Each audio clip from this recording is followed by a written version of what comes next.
Olá, gente, seja bem-vindo a mais um vídeo aqui do nosso canal. Que o Senhor Jesus Cristo possa abençoar você e também todos os da sua família. Que esse dia seja um dia de bênção e de realizações para você e para todos os seus familiares. Atenção que nesse vídeo de hoje eu quero mostrar para vocês um ex-padre que se converteu ao Evangelho e agora ele já está ministrando a palavra de Deus e ele vai falar tudo o que acontecia dentro da Igreja Católica, e ele vai falar ainda o que é que está por detrás da sabatina. Muitas pessoas têm muita curiosidade a respeito da Igreja Católica e ele vai contar todos os detalhes porque ele vai dar um forte testemunho nesse vídeo. Eu peço que você fique até o final do vídeo. Se você gostar, deixa aquele like para apoiar aqui o nosso canal, e se você porventura chegou até aqui e não é inscrito no nosso canal, se inscreva no nosso canal, porque por aqui você vai encontrar conteúdos relacionados ao reino de Deus, tá bom? Então, sem mais enrolação, vamos pro vídeo.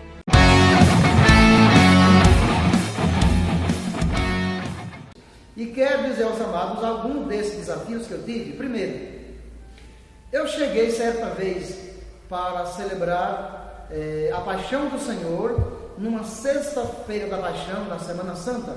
Os amados sabem que neste dia da sexta da Paixão não há missa em nenhuma igreja católica do Brasil e nem no mundo, e nem no sábado durante o dia, no sábado santo. Na quinta-feira acontece a Santa Ceia, o lava-pés. Depois da missa acontece a adoração ao Santíssimo Sacramento. Na sexta-feira, às 3 da tarde, acontece a celebração da Paixão do Senhor, e no sábado, somente à noite, é que tem a missa da Vigília Pascal. Mas eu cheguei na sexta-feira da Paixão para celebrar e a igreja estava vazia. E eu perguntei, meu Deus, o que é que está acontecendo? Que a igreja hoje está vazia? Hoje é um dia grande para a Igreja Católica, para os católicos, e eles não vieram à celebração. Então eu celebrei ali, um pouco com desgosto, com mágoa, com decepção dos católicos, e quando fui saindo para a casa paroquial, vinha chegando uma multidão de homens, mulheres, jovens e crianças, e eu disse àquela multidão: vocês perderam a celebração, eu já terminei, chegaram atrasados, mas disseram a mim: padre, nós não viemos para a celebração, nós viemos para fazer a procissão com o Senhor morto depois da celebração. E eu disse àquele povo, os meus católicos: vocês não vão fazer procissão com o Senhor morto, nem hoje e nem nunca mais, porque vocês perderam a celebração, que é a coisa mais importante. Então disseram a mim assim: padre, então o senhor vai ter que explicar para nós por que está proibindo de fazer uma procissão com o Senhor morto, se é tradição da igreja. Eu disse àquele povo: vocês venham para a missa domingo, que eu vou explicar para vocês por que eu estou proibindo. Então eu, na casa paroquial, eu preparei uma folha de ofício com aquilo que eu queria dizer aos católicos na missa do domingo. Mas quando chegou a hora do sermão, que eu peguei a minha folha que iria começar o sermão, eu escutei Deus dizer para mim, eu não sabia que era Deus falando para mim, mas aquilo me inquietando e pedindo para eu guardar, como quem queria dizer: guarde a sua folha, porque você não vai dizer nenhuma palavra das que você preparou. Eu vou falar por você, apenas você abra a Bíblia e a boca e eu vou falar por você. Meus amados, então eu me deparei subitamente com o texto de Lucas, capítulo 24, versos de 5 a 6, ali onde diz: o anjo diz às mulheres que foram ao túmulo para ver o corpo de Jesus, ele diz na Bíblia Católica, ele diz: por que vocês estão procurando entre os mortos aquele que está vivo? Não está aqui, ressuscitou, como disse. E eu dizia para os meus católicos: por que vocês ficam querendo fazer procissão com o Senhor morto, se o nosso Deus está vivo? O nosso Deus, aleluia, na pessoa de Jesus Cristo, ele morreu, que ele foi sepultado, mas olha o túmulo vazio. As Escrituras estão comprovando o túmulo está vazio. As mulheres receberam essa notícia do anjo e foram consoladas. E eu dizia, então não adianta fazer procissão com o Senhor morto, representando a morte ou o enterro de Jesus, se ele está vivo. Deus me deu o segundo texto naquela noite, ou naquele dia, para eu pregar para os católicos. Hebreus, capítulo 9, verso 13 e 14, onde diz, nas entrelinhas, que naquele tempo do Antigo Testamento, era o sangue de touros e bezerros que, aspergido sobre o povo, purificava e santificava o povo dos seus pecados. Mas agora é o sangue de Jesus que nos lava a consciência das obras mortas para servirmos a um Deus vivo. Com esses dois textos, naquela ocasião, eu tentei evangelizar o povo da minha igreja, daquelas minhas duas igrejas primeiras, para que nós não fizéssemos mais procissão com o Senhor morto, porque o nosso Deus estava vivo. Mas naquela ocasião, eu não estava pregando contra as imagens de escultura.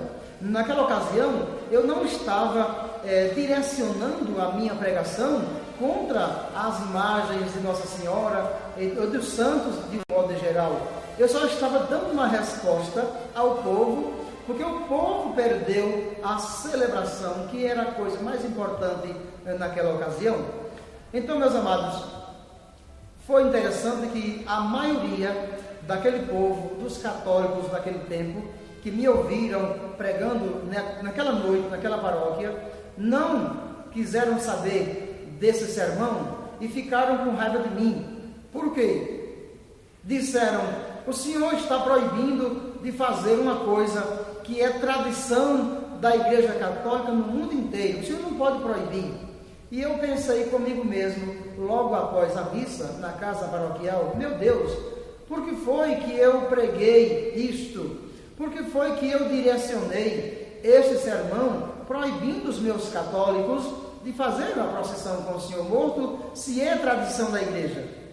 Mas eu não tive nenhuma resposta da parte de Deus.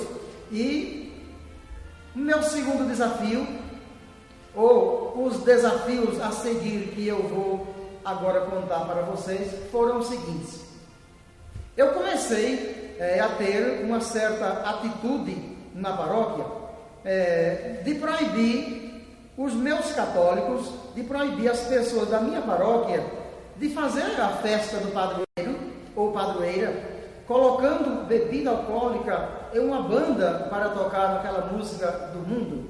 Eu cheguei a dizer aos católicos nas minhas igrejas, eu não quero mais fazer esse tipo de festa na igreja católica, porque eu estou percebendo que Deus não se agrada desse tipo de festa, onde a gente está misturando o santo com o profano, a coisa pura com a impura. E para ter uma base, para dar uma resposta aos católicos do porquê que eu não estava querendo fazer a festa do padroeiro com bebida e música do mundo, eu usei a Bíblia, Isaías, capítulo 1, versos do 13 ao 15, onde Deus diz assim: ofertas vãs são incenso abominável, não posso suportar falsidade e solenidade.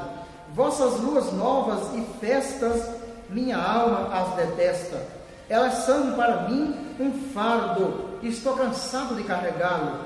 Quando estendeis vossas mãos, desvio de vós os meus olhos. Ainda que multipliqueis a oração, não vos ouvirei. E eu disse naquela ocasião para os meus católicos, que se nós, eu, o padre, com as comissões, as pastorais da igreja, fizéssemos aquele tipo de festa profana, Deus não estaria ali no meio.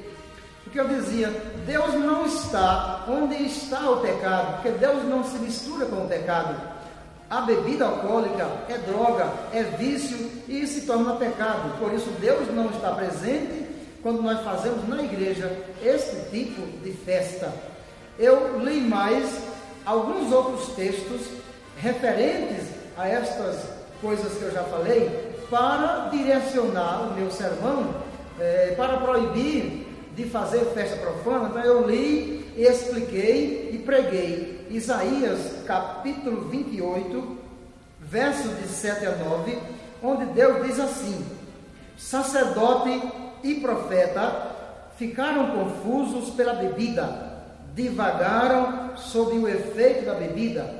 A quem ensinará ele o conhecimento? A quem fará ele entender o que foi dito? Eu dizia para os católicos: como é que nós, sendo sacerdotes, queremos aconselhar as pessoas a não beberem bebida alcoólica, a não se embriagarem?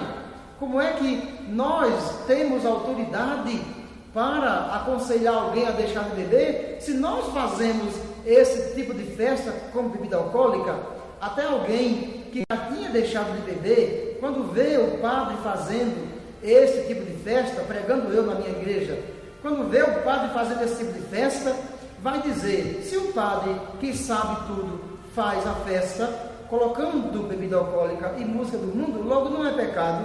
Aí a pessoa volta a beber novamente. Alguém que queria deixar esse vício, quando vê o padre fazendo na igreja esse tipo de festa, vai ter um incentivo a continuar bebendo. Eu li também, meus amados, Isaías capítulo 5, verso 11, que diz assim: ai daqueles que madrugam cedo para correr atrás das bebidas fortes. Ezequiel capítulo 22 e verso 26, que diz assim: os seus sacerdotes violam a minha lei e profanam os meus santuários.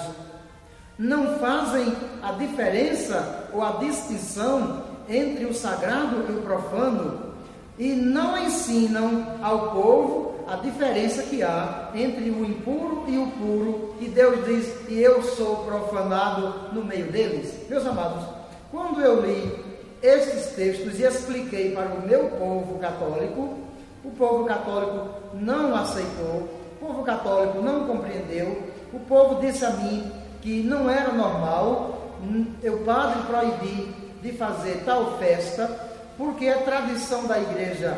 E em um dia apenas do ano, em que os católicos se encontravam para festejar o padroeiro, para a confraternização, não era pecado fazer aquele tipo de festa. Mas eu disse ao povo: você está dizendo isso, ou vocês estão dizendo isso para mim, porque vocês não leem a Bíblia, porque vocês não conhecem a Bíblia. Preste atenção naquilo que eu vou ler agora para vocês, que foi o que eu li nas minhas igrejas, pregando para o meu povo. Oséias, capítulo 4, versos do 6 ao 10. Preste atenção, o que é que Deus diz? Meu povo será destruído por falta de conhecimento, porque tu rejeitaste o conhecimento, eu te rejeitarei do meu sacerdócio. Porque esquecestes a lei do teu Deus, eu também me esquecerei dos teus filhos. O verso 7. Quanto mais numerosos se tornaram, tanto mais pecaram contra mim. Eu mudarei sua glória em vergonha. Eles se alimentam dos pecados do meu povo e anseiam por sua falta. Como ao povo, assim acontecerá ao sacerdote. Eu o castigarei por seu mau procedimento e farei recair sobre ele as suas obras. Comerão, mas não se fartarão. Vão se prostituir, mas não se multiplicarão, porque abandonaram a Javé para se entregarem à prostituição. Meus amados, eu preguei este texto nas minhas igrejas, onde eu fui sacerdote, explicando para o povo que, mesmo que o povo não fosse a favor de mudar a festa do padroeiro, mas eu iria conversar com o bispo para a gente mudar, porque Deus não estava se agradando daquele tipo de festa. Preste atenção naquilo que o profeta Amós vai dizer no capítulo 8, no verso 10. Amós diz assim: eu transformarei as vossas festas em luto e os vossos cânticos em lamentações. Preste atenção no que Deus, aliás, no que Jesus disse na Bíblia, em Mateus capítulo 21, verso 13, e em João, capítulo 2, versos 16 e 17, disse ali Jesus, quando entra no templo e vê, ao invés de pessoas orando, pessoas adorando a Deus, ele vê pessoas vendendo, comprando, trocando, e era uma bagunça, e gente jogando, jogo de azar, por aí vai. No templo, Jesus faz um chicote e expulsa todos do templo e disse, está escrito, a minha casa será chamada casa de oração, mas vós a convertestes num covil de ladrões. Eu disse ao meu povo católico, eu não quero fazer a festa profana com bebida alcoólica e música do mundo, porque Deus, se Ele chegasse, se Ele voltasse, se acontecesse o fim do mundo, em plena festa de padroeiro, nós bebendo e dançando música do mundo, naquela bagunça, arrematando galinha, Deus não iria gostar. Talvez nós não fôssemos arrebatados para o céu, porque Jesus não iria gostar daquela situação. Quando a Bíblia diz, prestem bem atenção, meus amados, na primeira carta de Paulo aos Coríntios, capítulo 6, versos do 9 ao 10, só para resumir, a Bíblia diz que os adúlteros, os criminosos, os ladrões, os idólatras e os bêbados não herdarão o reino de Deus. A mesma coisa está escrito também na carta de Paulo aos Gálatas, capítulo 5, versos do 19 ao 21. A mesma coisa está escrito a respeito da bebida alcoólica. Então eu dizia, se Deus está dizendo na palavra, e a palavra de Deus, ela é imutável, ela é verdadeira. Se Ele diz na palavra que os bêbados não herdarão o reino de Deus, então se eu que sou padre, estou favorecendo, estou promovendo a embriaguez às pessoas, então eu sou o primeiro a não ir para o céu, porque fui eu o culpado de alguém se embriagar. Meus amados, mas eu não tive ali, com aquela pregação a respeito das bebidas alcoólicas, eu não tive respaldo, eu não tive a aceitação da maioria. Eu perguntava na paróquia, em uma missa onde tinha 300 ou 400 pessoas participando, eu perguntava, quem é a favor de que eu tire as festas profanas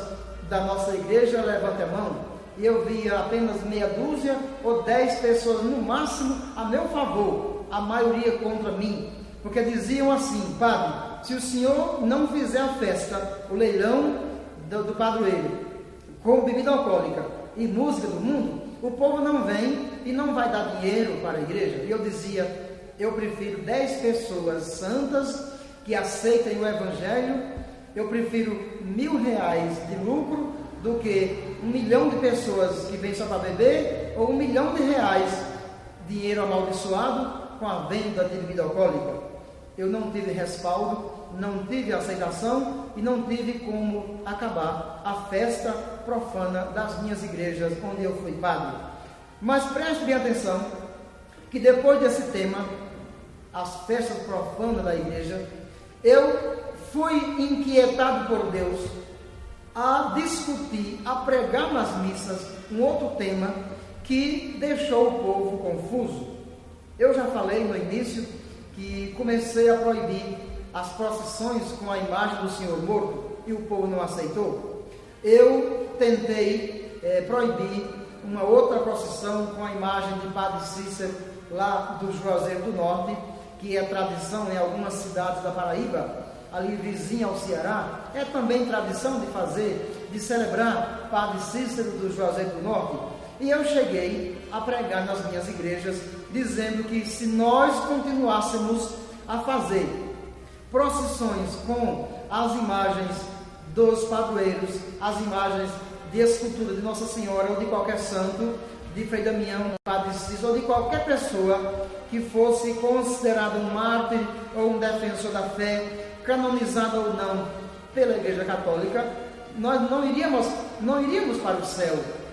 Porque a Bíblia diz bem claro, em algum texto que eu já citei, primeira carta de Paulo aos Coríntios, capítulo 6, verso do 9 ao 10, diz que o idólatra não vai para o céu. Apocalipse, capítulo 21, verso 8, diz a mesma coisa. Então, eu comecei a fazer uma pregação para os meus católicos a respeito das imagens de escultura. E eu disse: meus amados católicos, eu estou lendo na Bíblia Católica alguma coisa que está me inquietando, alguns temas que eu estou lendo na Bíblia Católica que eu nunca vi ninguém pregando. Para mim é uma surpresa.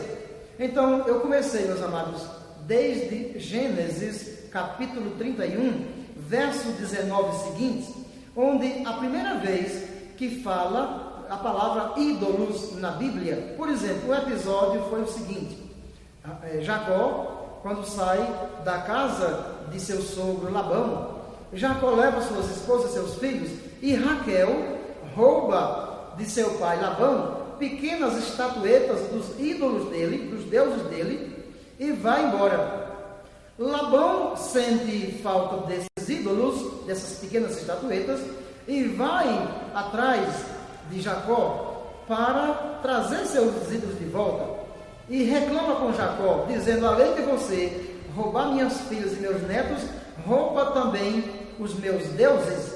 Mas Jacó, não sabendo que Raquel tinha roubado as estátuas, Jacó disse: quem roubou as estátuas de Labão vai morrer. Se eu encontrar de posse dessa pessoa essas estátuas, então a pessoa vai morrer. Então Raquel, com medo de morrer, colocou-as dentro de um saco, sentou em cima do camelo, em cima dessas estátuas, para o pai dela não encontrar, e ele, não encontrando, foi embora.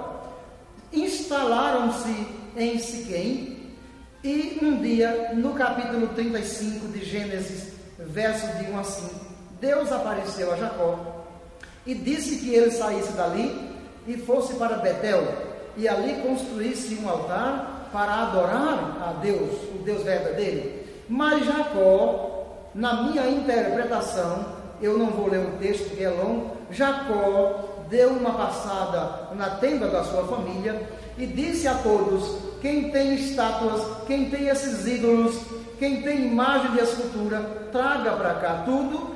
Jacó pegou todas as imagens de escultura, todas as estatuetas e ídolos e enterrou.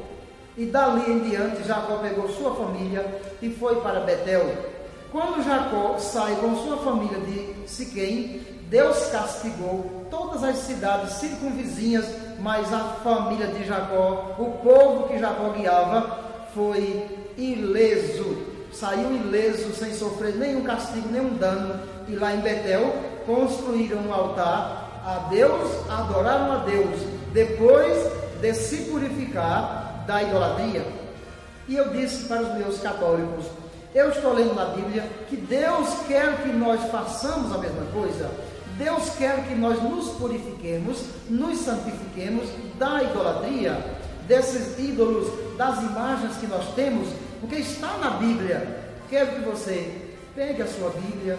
Se você ainda não pegou a sua Bíblia, você que está me ouvindo nesse meu testemunho, quero dizer a você que eu não estou direcionando este testemunho para afrontar a Igreja Católica, para falar mal de ninguém. Estou testemunhando aquilo que aconteceu na minha vida, que foram desafios, e aquilo que Jesus fez na minha vida. Ele me inquietou para eu pregar, e eu comecei a dizer: Êxodo capítulo 20, versos do 4 ao 6, e Deuteronômio capítulo 5, versos do 8 ao 9, onde Deus diz bem claro, nesta Bíblia Católica que eu estou usando, que é a Bíblia de Jerusalém, onde nessa Bíblia, que é a mais usada pelos padres e bispos da Igreja Católica, porque é uma Bíblia que tem notas de rodapé, tem comentários, tem índices, tem paralelos. Diz essa Bíblia em Êxodo 20, de 4 ao 6, Deuteronômio 5, do 8 ao 9, Deus disse: não farás para ti imagem de escultura de nada que se assemelhe ao que está acima nos céus, embaixo na terra ou nas águas. E eu disse: meu Deus, O Senhor está proibindo de fazer imagens de escultura. Mas a minha igreja, a igreja que eu amo, a igreja que eu sirvo, a igreja que eu sou padre nela, a minha igreja está cheia de imagens. E o que é que eu devo fazer? Deus disse: continue pregando, porque este é o caminho. E eu disse aos meus católicos em seguida: preste atenção, que Deus, além de proibir de fazer imagem de escultura, Deus disse também, nos mesmos 2 textos que eu já citei, diz a seguir: não te ajoelharás diante delas, porque eu sou o teu único Deus. Meus amados, preste atenção, aquilo que eu vou dizer logo em seguida, que no capítulo 4 de Deuteronômio, versos de 15 a 18, Deus disse uma coisa interessante, para mostrar para nós que Ele não tem forma material, e não tendo forma material, que nós não devemos fazer imagem nem de homem, nem de mulher, e muito menos imagem de Deus. Presta atenção, o que é que Deus diz em Deuteronômio 4, de 15 a 18? Vocês não viram nenhuma forma, desde que falei no Horebe, no meio do fogo. Por isso, vocês não devem se perverter, fazendo imagem de escultura, figura nenhuma, nem de homem, nem de mulher, para resumir a história. E eu disse: meu Deus, o Senhor proíbe de fazer imagem do Senhor, que é Deus. Mas nas nossas igrejas tem imagem do Sagrado Coração de Jesus, tem imagem do Menino Deus, tem imagem do Pai das Misericórdias, tem imagem do Pai Eterno, tem imagem da Santíssima Trindade. E aí, meu Deus, quem é que está com a razão? É a Bíblia, que é a palavra do Senhor, ou a minha igreja na sua tradição? Deus continuou me inquietando e dizendo para mim: apenas comece, ou seja, apenas continue a pregar, e eu falarei por você. Meus amados, eu disse aos meus católicos, já que eu estou encontrando na Bíblia estes textos, palavra de Deus, contra as imagens de escultura, eu quero dizer para vocês que na Bíblia está escrito também Deus mandando queimar e quebrar as imagens de escultura. Preste atenção, Deuteronômio capítulo 7, versos 5 e versos 25 e 26, onde eu vou resumir dizendo que Deus disse: as imagens de escultura de seus deuses queimarás a fogo. Por quê? Disse Deus: elas são uma abominação ao Senhor teu Deus, de modo que não coloque na sua casa uma abominação, para você não ser anátema. Eu disse: meu Deus, quer dizer então que eu, como padre, sacerdote, eu estou sendo idólatra e levando o meu povo a ser um povo abominável, a ser um povo anátema, além de mim?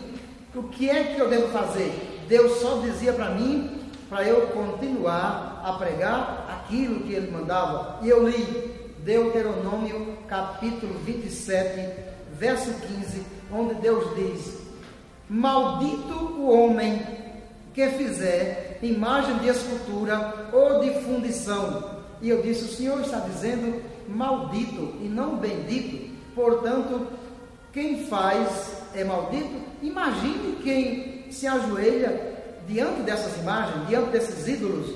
Eu disse: meu Deus, me dê força, porque esse tipo de pregação que eu estou fazendo na Igreja Católica, esse tipo de pregação vai deixar o povo confuso, porque o meu povo católico, dizia eu, não tem Bíblia, ou seja, não traz a Bíblia para a igreja, não me acompanha nos textos que eu estou pregando. Eu não vejo os católicos lendo Bíblia. O que é que vai ser de mim, Senhor? Vou deixar o povo confuso? Deus disse em Isaías capítulo 30, verso 22, que é a mesma coisa que ele diz em Ezequiel capítulo 20, versos do 7 ao 40. Ele diz ali diversas vezes que as imagens de escultura ou os ídolos são coisas imundas. Portanto, eu disse: eu não quero me tornar um imundo também. Se eu não quero me tornar imundo, eu quero que o meu povo também siga o mesmo caminho que eu vou seguir. Um povo sem idolatria, um povo santo, um povo puro, um povo que obedece à palavra de Deus. Eu vou continuar pregando, porque eu sei que Deus está comigo, eu não devo temer. Preste atenção, meus amados, aquilo que eu preguei também nas minhas igrejas a respeito das imagens. O Salmo 115, versos do 3 ao 8, que diz assim, que as imagens de escultura têm olhos, mas não veem, tem boca, mas não falam, tem nariz, mas não cheiram, tem ouvido, mas não ouvem, tem mãos, mas não apalpam, tem pés, mas não andam, e envergonhados ficarão os que fabricam e os que confiam nelas. E eu disse, meu Deus, até agora, até então, mesmo pregando contra as imagens de escultura, mas eu aprendi na minha família, eu aprendi dos meus antepassados, que é bom a gente ter uma imagem de devoção, seja de São Francisco, de Nossa Senhora de Fátima, de São José, de Santo Antônio, de Santa Luzia. Mas o Senhor agora está me dizendo na Bíblia que eu não devo confiar em nenhuma imagem. Preste atenção, meu amado. O que é que Deus diz? Isaías, capítulo 44, versos do 9 ao 11. Eu vou resumir isso que Deus diz em Isaías 44, do 9 ao 11, dizendo no verso 11, Deus fala que vão ficar envergonhados os devotos das imagens e os seus artífices. E em Isaías, capítulo 45 e verso 20, Deus diz que são ignorantes ou não têm conhecimento os que carregam as suas imagens de escultura e rogam a um Deus incapaz de salvar. E Jeremias capítulo 10, versos do 1 ao 5, Deus diz que as imagens não podem fazer nem o bem e nem o mal. Eu entendi que Deus estava dizendo para mim, naquele momento, continuar pregando a respeito das imagens de escultura, porque é a coisa por excelência que irritava a Deus, era a coisa que fazia inflamar a ira de Deus contra o povo, era a idolatria. Então, eu preguei dizendo, Isaías capítulo 40, verso 18, Isaías 46, versos do 4 ao 7, e Atos dos Apóstolos, capítulo 17, verso 29, onde ali, resumidamente, está dizendo, Deus diz, até a vossa velhice eu serei o mesmo. Com quem vocês vão me comparar? Que imagem vocês vão arranjar de mim? E Paulo disse em Atos dos Apóstolos 17, 29, ele diz que nós somos da raça de Deus. Por isso nós não devemos pensar que Deus seja semelhante à prata, ao ouro, à madeira ou à pedra, artifícios de mãos humanas.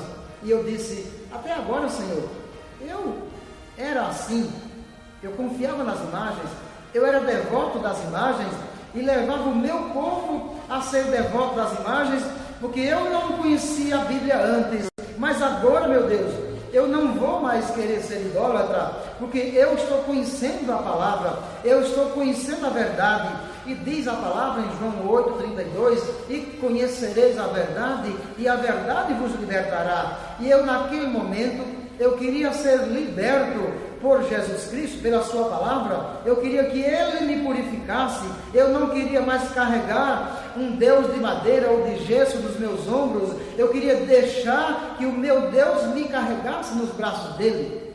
Mas o povo católico não entendeu, e o povo dizia para mim, como é que o Senhor está proibindo de nós termos imagem, escultura? Como é que o Senhor está proibindo de fazer procissão, se Deus na Bíblia mandou fazer imagem de escultura? Deus mandou fazer certas imagens de escultura na Bíblia, mas não foi para o uso de idolatrar, não foi para se ajoelhar diante delas, não foi para alguém estar fazendo pedidos a elas, não foi para fazer procissão com essas imagens no ombro. Por exemplo, Deus lá em Êxodo 25, do 10 ao 16, mandou fazer a Arca da Aliança. E ali na arca estava guardado o decálogo, ou seja, os 10 mandamentos. Meus amigos, é muito forte o que esse ex-padre acabou de passar aí, essas informações para nós através do seu testemunho, através do seu pronunciamento.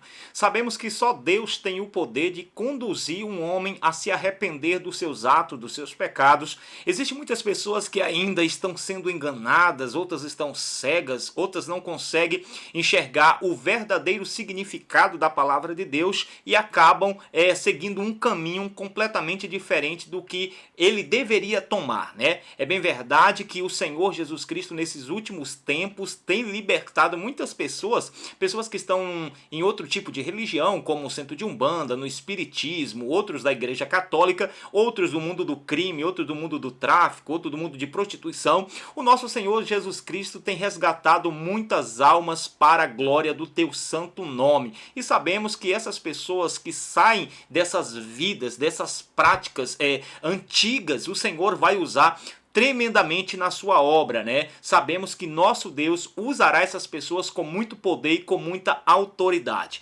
Particularmente, você deve conhecer alguém que já foi de um outro tipo de vida, que já viveu um outro tipo de estilo de vida, ou talvez você mesmo que está assistindo esse vídeo, também você era uma pessoa que antigamente você não enxergava o caminho da salvação. Eu me chamo Josimar Santos, o nosso vídeo vai ficando por aqui. Nós nos encontraremos novamente no próximo vídeo. Fui! Deus em Cristo te abençoe.